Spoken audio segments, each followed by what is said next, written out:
ഉത്തർപ്രദേശിൽ ഓടിക്കൊണ്ടിരുന്ന ബസ്സിന് തീപിടിച്ച 5 മരണം. മരിച്ചവരിൽ 2 കുട്ടികളും 2 സ്ത്രീകളും എന്നാണ് റിപ്പോർട്ടുകൾ. തീപിടിച്ചത് ബീഹാറിൽ നിന്ന് ഡൽഹിയിലേക്ക് പോവുകയായിരുന്ന ബസ്സിനാണ്. ബസ്സിന്റെ എമർജൻസി എക്സിറ്റ് തുറക്കാൻ കഴിയാത്തതാണ് മരണസംഖ്യ ഉയരാൻ കാരണമെന്നാണ് പ്രാഥമിക നിഗമനം.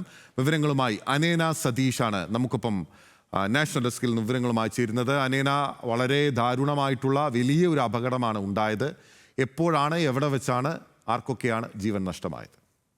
മിനിൽ ഇന്ന് പുലർച്ചെയോടെയായിരുന്നു ഈ ഒരു അപകടമുണ്ടായത്. ഉത്തർപ്രദേശിലെ ലക്നൌവിലാണ് ഇത്തരത്തിൽ ബസ് പൂർണ്ണമായും കത്തിനശിച്ചത്. 2 കുട്ടികൾ ഉൾപ്പെടെ 5 പേരാണ് മരിച്ചിട്ടുള്ളത്. ബീഹാറിൽ നിന്ന് ഡൽഹിയിലേക്ക് പോവുകയായിരുന്ന ബസ്സിനാണ് തീപിടിച്ചത്. ഈ തീ പിടിക്കുന്ന ഒരു സമയത്ത് നമുക്കറിയാം പുലർച്ചെയാണ്, എല്ലാവരും ഉറങ്ങുന്ന ഒരു സമയമായിരുന്നു. അതുകൊണ്ട് തന്നെ ഈ മരണസംഖ്യ ഉയരാൻ ഒരു കാരണമായിട്ടുണ്ട് ഇത് തന്നെ. ഈ ഒരു സമയത്ത് ബസ്സിന് തീപിടിച്ച സമയത്ത് ബസ്സിന്റെ ഡ്രൈവർ ചില്ല് തകർത്ത് രക്ഷപ്പെട്ടു എന്നാണ് അറിയാൻ സാധിക്കുന്നത്. മറ്റുള്ളവർ ഈ ബസ്സിനകത്ത് പുക ഉയർന്നത് ശ്രദ്ധിച്ചതിനെ തുടർന്ന് എണീറ്റ് ഓടാനൊക്കെ ശ്രമിക്കുന്നതിനിടയിൽ നിരവധി പേർക്ക് പരിക്കേൽക്കുകയും ചെയ്തിട്ടുണ്ട്.